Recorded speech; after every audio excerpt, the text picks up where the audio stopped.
Bismillahirrahmanirrahim. Assalamu alaykum, hürmetli görürmenler. İstiqlal kündülük haberlerini görüşüngana kızgın karşılamız. Men Erşidin Ediqot. Tövende vatanımız Şarkı Türkistan ve dünya gün tertibiga alaqadar muhim haberlerini huzurunla sunumuz. Qani diqqatinglar ekranımızda bolsun.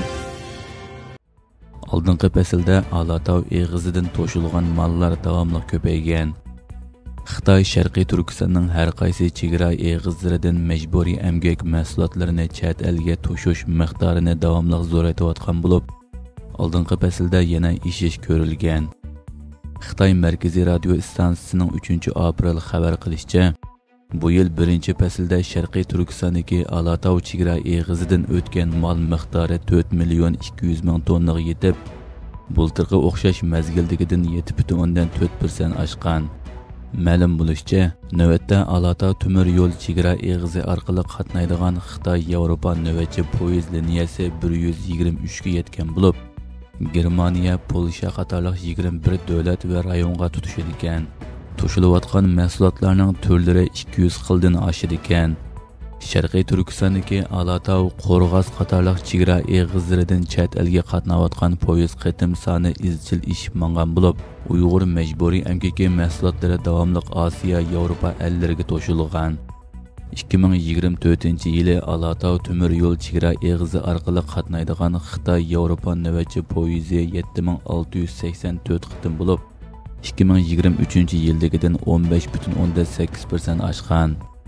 Qo'rg'os temir yo'l chegara eg'izi orqali qatnaydigan Xitoy-Yevropa navbatchi poyezdi 8730 qitim bo'lib, 2023 yildagidan 12,5% oshgan.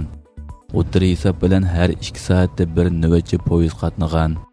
Xitoy yaqinqi yillardan beri xalqaroning besimi va bir qism davlatlarning jazo cheklamalarga qaramay, Sharqiy Turkistondagi irqiy qirg'inchilik jinoyatini davomlashtirayotgan bo'lib, mecburi emgak mahsulotlarining har qaysi davlatlarga, hatto Yevropa bozorlariga davomli eqib kirayotganligi haqida dokladlar e'lon qilinmoqda.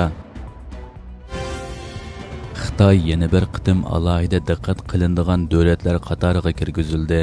Amerika Xalqaro diniy erkinlik komiteti yillik doklad e'lon qilib, Xitoyni yana bir qitim diniy erkinlikka eng nachar davlat qatoriga kirgizdi. Amerika Xalqaro diniy erkinlik komiteti oldingi hafta 2025 yillik diniy erkinlik dokladini e'lon qilgan bo'lib, Xitoyni yana bir qitim alohida diqqat qilinadigan davlatlar qatoriga kirgizgan. Odatda bu kategoriyaga diniy erkinlikka eng nachar yoki alohida nachar davlatlar kirgizildi ekan. Dokladda Xitoyning diniy erkinlik vaziyatida hech qanday yaxshilanish bo'lmaganligi, Xitoy rejimining chiriklashgan xitoylashtirish siyosati orqali har qaysi dinlarga o'z ideologiyasini majburiy singdirishga uringanligi, diniy faoliyatlarga qatnashishga cheklama qo'yilibla qolmay, har qaysi dinlardagi madaniyat alohidaligini susashtirish, Xitoy madaniyatini zo'rlab tanganligi qayd qilingan. Dokladda Xitoyning islom dinini bostirish jinoyati tilga ilinib, masjidlarning qurilishlaridagi islomiy uslubga buzg'unchilik qilganligi, Sharqiy Turkistonda ro'za tutish qatorliq ibodatlarni cheklaganligi, diniy faoliyatlarning Xitoyning tabriklash yoki tashviqot faoliyatlariga aylantirilganligi, bir turkum Uyg'ur imomlarining atalmish diniy asabiylikni targ'ib qilish bahonasi bilan tutqun qilinib, turmada qazo qilinganligi qatorliq masalalar tilga ilingan. Bu yil dokladga Xitoy qatorliq 16 davlat alohida diqqat qilinadigan davlatlar kategoriyasiga kirgizilgan. Xitoyning Sharqiy Turkistondagi diniy bostirishlari tarixda misli ko'rilmagan darajaga yetgan bo'lib, hozirga qadar 16 mingdan ortiq masjid chiqib o'tilgan yoki buzib o'tilgan. Maqsadli qoldirib qo'yilgan qisman masjidlarmi sayohat o'rinlari, choyxona qatorliq o'rinlarga o'zgartirilgan. Holbuki Xitoy sayohatchilar chet el o'maklarini oldin tayyorlangan cheklik yerlarini ziyorat qildirib, hech qanday diniy bostirish mavjud emasligi, Uyg'urlarning diniy erkinligining butunlay qo'g'dalganligidek saxta ko'rinishni bozorga silib ko'z bo'ymoqda. Trumpning yangi tamojna beji qarori qattiq g'ulg'ula qo'zg'adi. Amerika prezidenti Donald Trump yangi ma'muriy buyruqqa imzo qo'yib, Amerikaga import qilingan barliq mallarni eng oz bo'lgandimi 10% tamojna beji elishni qaror qildi. BBC'ning bu haqdagi xabarda qayd qilinishicha, Prezident Donald Trump 2 aprel bir ma'muriy buyruq imzolagan bo'lib, 5 apreldan tartib Amerikaga kirgizilgan barliq mallardan eng az bo'lgandimi 10% tamojna beji elindi ekan. Shundaqla 9 apreldan tartib eg'ir xiloflik qilg'uvchilar qatoriga kirgizilgan davlatlardan texmo ko'p tamojna beji elindi ekan. Eng tuvan miqdorda boj elindigan davlatlar Angliya, Turkiya, Avstraliya, Saudiya Arabiston qatoriq sonliq davlatlar bo'lib, Yevropa ittifoqi davlatlari va Xitoy qatorliq 60 necha savdo shirkatidan texmo ko'p boj elindi ekan. Masalan, Yevropa ittifoqidan 20%, Xitoydan 34%, Yaponiyadan 24%, Tayvandan 32% boj elindi ekan.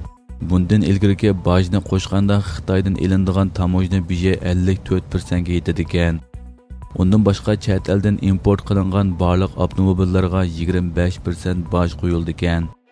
Trump yana 5-oydan tartib Xitoydan keladigan kichik posilkalardan boj olmaslik siyosatini amaldan qoldiradigan bo'lib, bu qaror Amazon shirkatining raqiblari deb qaralgan. Uyg'ur majburiy emgakiga chetishliq bo'lgan Temu va Shein qatorliq Xitoy shirkatlariga ta'sir ko'rsatdi ekan. Mazkur tamojna bojlari necha trillion dollar qiymatidagi savdoga chetildigan bo'lib, Ikkinchi dunyo urushi oxirlashgandan buyon xalqaro savdo sistemasidagi eng cho'ng o'zgarish deb qaralgan. Analizchilar bu qarorning butun dunyo miqyosida iqtisodiy silkinish keltirib chiqarganligini mo'ljalashgan. Navbatda Trumpning eng yangi qarori butun dunyodagi aksiya bozoriga ta'sir ko'rsatgan bo'lib, pay chekining tuvallashini keltirib chiqargan. Yevropa ittifoqi Trump hukumatini tamojna beji qaroridan yenishga, ofat xarakterlik savdo urushidan saqlanishga chaqirgan bo'lib, buningdan sirt Yevropa ittifoqiga a'zo davlatlar Amerikaning texnika magnatlariga qo'l soldiganligi haqida tahdid solgan. Hurmatli ko'ruvchilar, bugungi xabarimiz mushu yerda oyoqlashdi. Ko'rganingizga rahmat. Ertadagi programmada ko'rishguncha omon bo'lgaysizlar. Allohga omonat.